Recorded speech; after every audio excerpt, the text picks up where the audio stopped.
ningependa kupata maoni yako. Unaamini Mungu yupo? Kwa imani niliyokuwa nayo mimi, naamini Mungu yupo, kwa sababu mimi mwenyewe ni mtag pia, nasali na nimeokoka, nampenda nampenda Yesu na naamini kweli inaniweka huru kila siku, maana nitaspota anawaleta abiria kila nyakati kanisani hapa, na pia napenda kuwashauri vijana wenzangu kama mimi waamini kwa Mungu yupo. Aha, wewe tayari umeokoka. Lakini nikuulize swali, kama tayari umeshaokoka, tangu mwaka huu umeanza, umeshuhudia watu wangapi? Kushuhudia, kwenda kutoa labda ushuhuda wa kumjuza kwa mtu kuwa Mungu yupo, kwa kuwa mimi niko bize, lakini kuna watu wanaenda kushuhudia ni wengi sana, lakini kuwashirikisha wenzangu mie kuwa Mungu yupo, nakutana na watu kibao, twendeni kanisani hivi na hivi, nawaelekeza.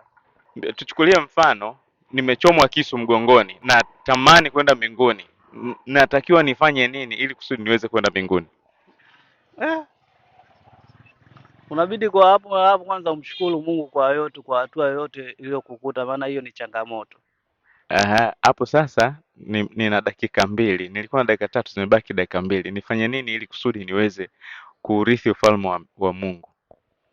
Kumshukuru Mungu kwa kila kitu, kwa kila hatua unayopitia, kwa kila changamoto. Namshukuru Mungu, mrudie Mungu wako kwa kila kitu, na unaomba toba, na pia tukumbuke kutoa zaka na fungu la 10.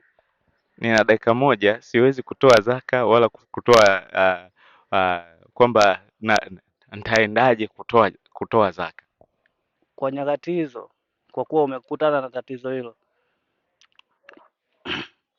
kwa na vingi vya kusema, lakini kwa haraka haraka hiyo imekuwa kama shtukizo. Ni rahisi tu. Sisi wanadamu, Mungu ametuhukumu kifo kwa sababu tumetenda dhambi. Biblia inasema mshahara wa dhambi ni mauti, na ili kusudi mtu aweze kwenda mbinguni anatakiwa kutubu dhambi zake na kisha kumwamini Yesu kuwa Bwana na Mwokozi wa maisha yake. Na huko kutubu sio tu kutubu tu kwa natubu kwamba nilifanya makosa ndio maana kutubu, lakini hata ukiwa mahakamani mbele ya hakimu ukamwambia kwamba bwana, mimi ninatubu, ni kweli niliiba, hawezi kukuachia. Atasema ni kweli umetubu, lakini unaenda jela. Kwa hiyo kinachotakiwa kufanya ili mtu aweze kuingia mbinguni, anatakiwa kutubu dhambi zake na kisha anampokea Yesu kuwa Bwana na Mwokozi wa maisha yake. Kwa maana nyingine anatakiwa kuokoka. Unakubaliana na mimi Joshua? Nakubaliana na wewe mtumishi.